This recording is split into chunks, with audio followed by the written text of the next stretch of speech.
Nós poderíamos estar aqui, como qualquer governo, abrindo concurso público e botando opção de gente para dentro, para aparelharmos o Estado. Temos bastante militantes trabalhando para nós no futuro. Não estamos pensando assim, estamos pensando nas gerações futuras. Queremos aperfeiçoar essas estruturas. Quem for contra essas transformações pode até ficar bem com algumas categorias, mas vai ficar mal perante a opinião pública. Eu quero dizer que acho que o ministro Paulo Guedes sofre de uma síndrome das mentiras compulsivas, ministro.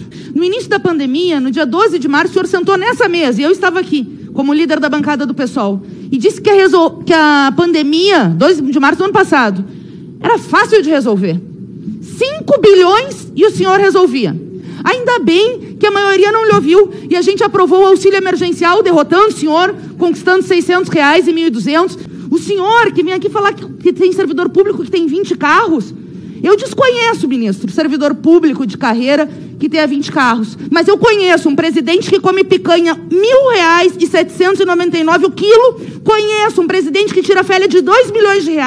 Conheço um orçamento que o senhor aprovou de R$3 bilhões para comprar parlamentar com trator superfaturado. Isso eu conheço, infelizmente. Conheço deputado da sua base que aluga BMW com dinheiro público e o povo está pagando. E aí o senhor vem me dizer que a culpa é dos servidores, que são os privilegiados, quando, na verdade, essa reforma não ataca nenhum privilégio. Se for para atacar privilégio, ministro, vamos começar cortando o salário pela metade dos ministros e deputados federais. Eu topo. Teu governo topa? Aliás, tem projeto nesse sentido. Mas o teu governo não quer aprovar aqui na Câmara dos Deputados. Mais do que isso, aproveita a pandemia para fazer teto duplex. Porque o Bolsonaro pode ganhar R$42 mil, mas o problema do Brasil são servidores públicos de carreira que ganham até 4 salários mínimos. Eles viraram os bandidos da hora, estão sendo criminalizados. O Estado gigante, o Estado gastador, o Estado ineficiente, despesa com funcionalismo descontrolada. Ora, esse Estado que está sendo depreciado, e que foi aqui nas palavras do ministro Paulo Guedes, é o Estado que ajudou o ministro Paulo Guedes a se tornar economista, através da Universidade Federal de Minas Gerais.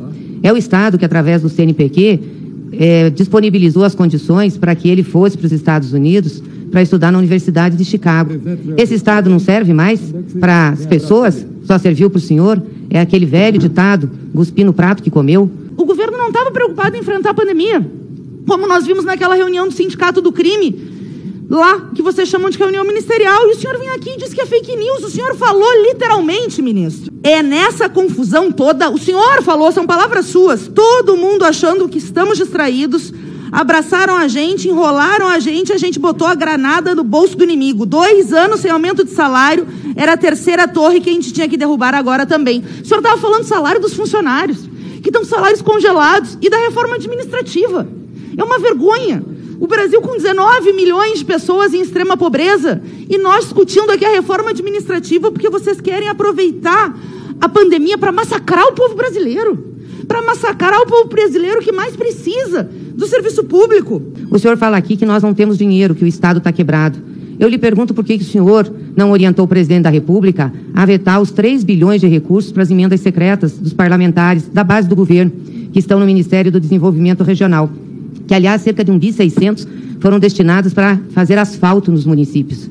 E grande parte para comprar tratores superfaturados. Por que o senhor não propôs o veto a esses 3 bi e não redirecionou esse dinheiro para combater a pandemia? Tem que parar de mentir para o povo brasileiro. E essa questão de colocar a culpa nos servidores públicos também é muito ruim, viu, ministro, de criminalizá-los. Parem de mentir. Parem de mentir sobre a dívida e parem de mentir sobre o custo dos servidores para o Estado brasileiro. Não digam que essa despesa está descontrolada. O senhor sabe que desde 2003...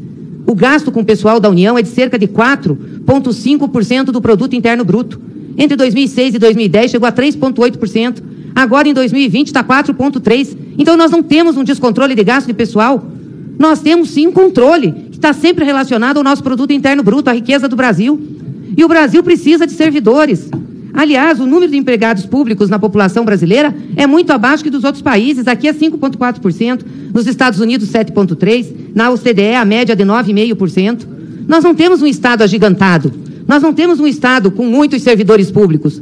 Se quer combater privilégio, por que não propuseram aqui medidas em cima do Judiciário, em cima do Ministério Público, em cima dos militares? Por que vocês deram aumento para os militares de 7,3 bilhões de reais agora em 21 e cortaram 30 bilhões da saúde? Por que essa necessidade de dar aumento para militar? Por que os militares tiveram, ano passado, 4% acima da inflação? E o pessoal do civil teve uma redução de 2% real no seu salário? Olha, ministro, dos 11 milhões e 400 mil postos de trabalho públicos no Brasil, contando federal, estadual e municipal, metade ganha menos de R$ 2.700. São salários baixos e estão na prestação direta de serviço da população. Saúde, educação, assistência social. De cada 100 servidores, ministro, 22 são professores, 2 de outra área da educação, 11 da área de saúde, 5 da limpeza, 4 da segurança. São servidores que prestam serviço às pessoas, não são parasitas, não. São pessoas que ganham pouco e ajudam a população do Brasil, que ganha muito pouco. E, por fim, ministro, se vocês realmente querem acabar com o privilégio, faça o Congresso Nacional votar a Lei 6726 de 16, que estabelece o teto mesmo, tirando todos os penduricalhos para o serviço público, e revogue a sua portaria, que permitiu que tanto o presidente da República como o vice-presidente ganhasse extrateto. Hoje, o vice-presidente Mourão ganha R$ 60 mil. Então, o senhor não está combatendo o privilégio. É só um discurso.